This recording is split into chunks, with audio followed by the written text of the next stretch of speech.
Welcome to Common Prophets. The Hindu timeline divides the periods into four yugas: the Satyug, Dwapar, Treta, and Kali Yuga.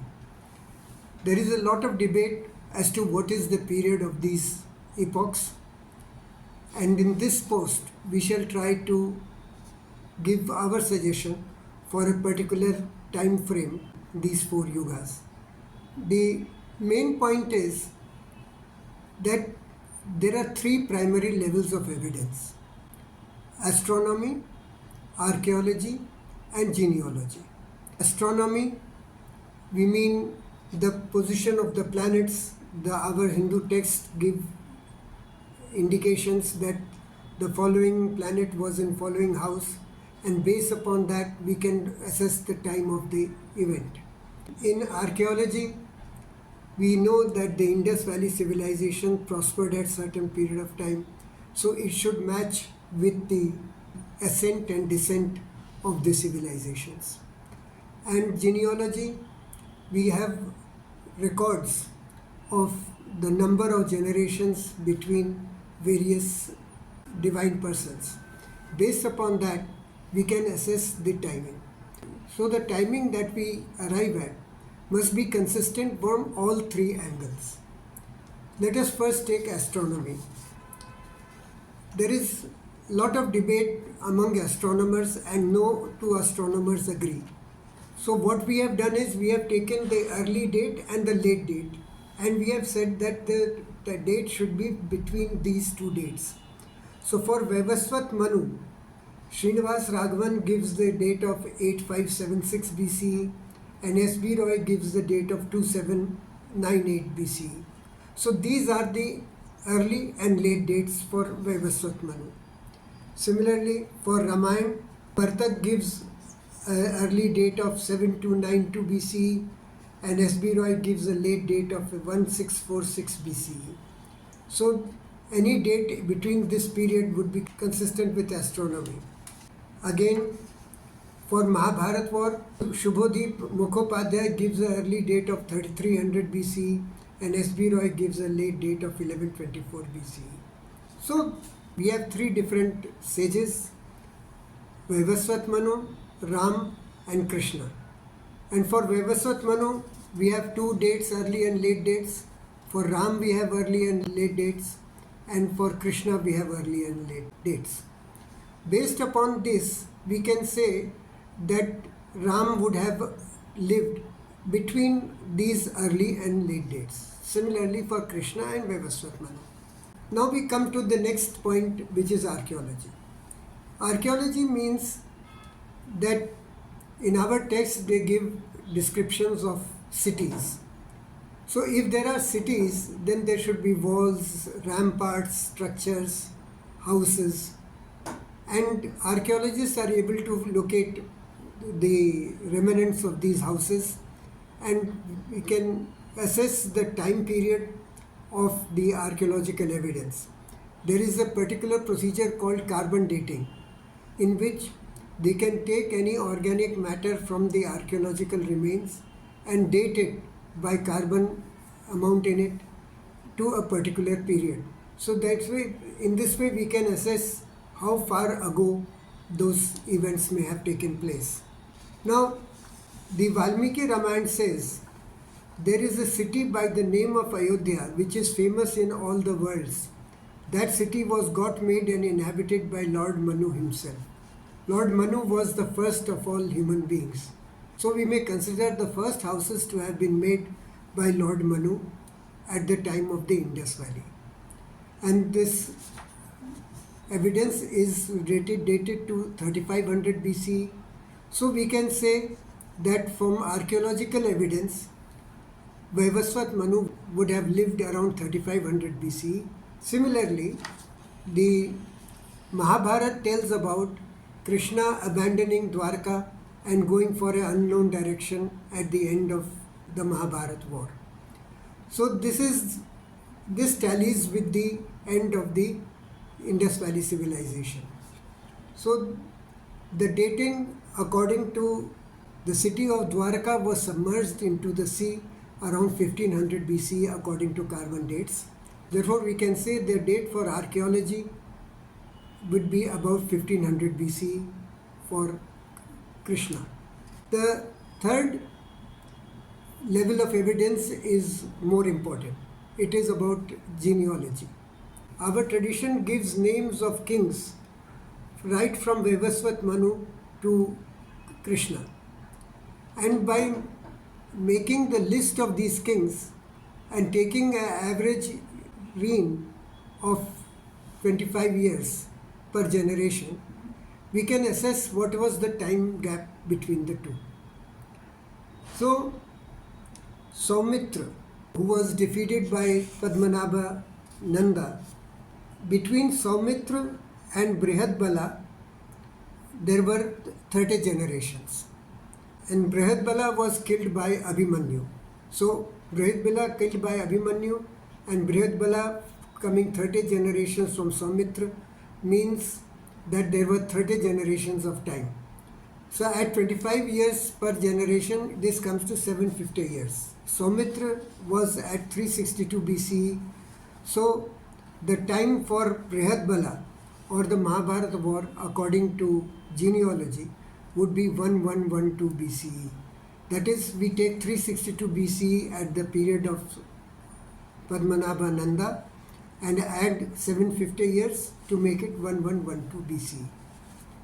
Then between Brihadbala and Ram, there are 35 generations. So again, we multiply 35 by 25 years, it makes 875 years. And we add this 875 years to 1112 BCE to give 1987 BCE. So for genealogy, from genealogical standpoint, Ram would have lived around 1987 BCE. Then between Ram and Ikshvaku, there were 81 generations. Ikshvaku was son of Vaivaswat Manu, so 81, 82 generations. That is 2025 years, or the time of Ikshvaku would be 4000 BCE. So we have these three levels of evidence. We have astronomy, archaeology and genealogy. Now we can put all the three evidence together in this chart. For Vaivaswat Manu, the date as per astronomy is 8576 to 2798 BCE. So any date in this period will be consistent with astronomy. Archaeology, it is 3500 BC when the first cities of the Indus Valley civilizations were established. And genealogy, it comes to 4000 BC. So we can say that Vaivaswat Manu would have lived around 4000 to 3500 BC, and or we can take a working figure at 3500 BC. Similarly for Ram, the astronomical dates are 3292 to 1646 BCE. Archaeology, we don't have much information about Ram because Ram lived between the beginning and end of the Indus Valley civilization, and therefore any time in this entire period of 3500 to 1500 BCE is consistent with Ram. And genealogy, it comes to 1987 BCE. So the time of 2000 BCE matches with astronomy. It falls between 7292 and 1646. It matches with archaeology, which is the time of the Indus Valley, and it matches with genealogy. So we consider Rama to have lived around 2000 BC. Similarly for Krishna, the astronomical dates are 3300 to 1124 BC. There are some scholars who place him even further earlier to 5000 BC. We are ignoring it because that is too far-fetched. Archaeology, the Indus Valley collapsed around 1500 BC, that is at the time of the sinking of Dwarka, and genealogy 1112 BC. So the time for Krishna, according to all the three parameters together, will be 1500 to 1100 BC, or as a working hypothesis we can consider 1500 BC. So now we have three anchors in place. Vaivaswat Manu at 3500, Rama at 2000, and Krishna at 1500 BC. Now we can calculate the Yugas based upon these dates.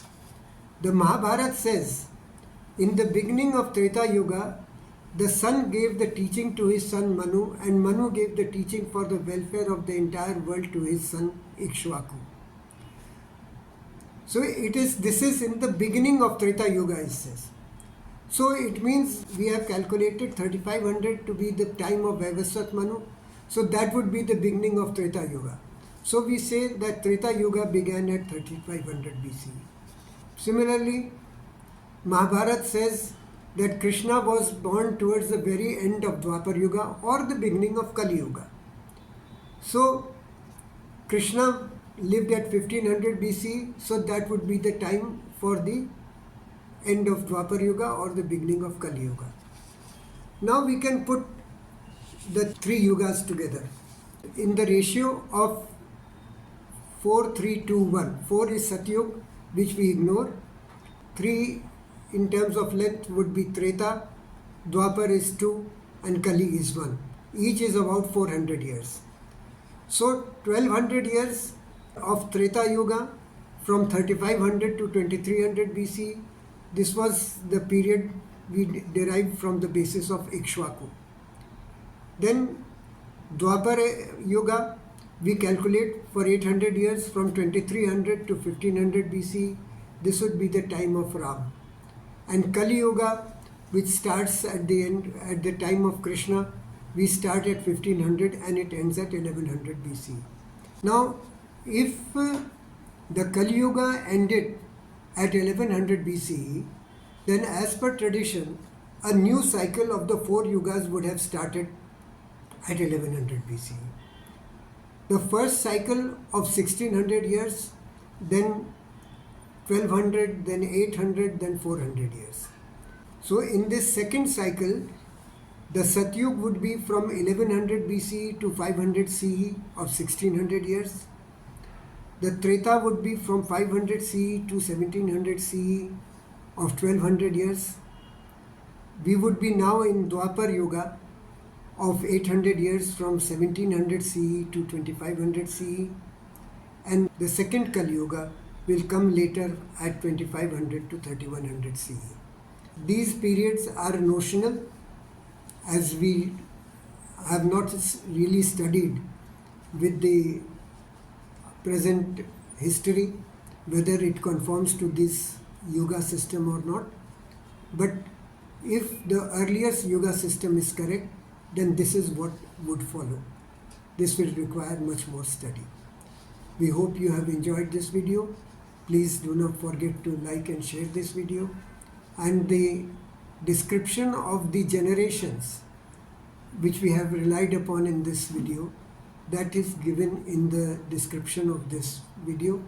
You can see the link there, and please provide us with your critical comments. Thank you.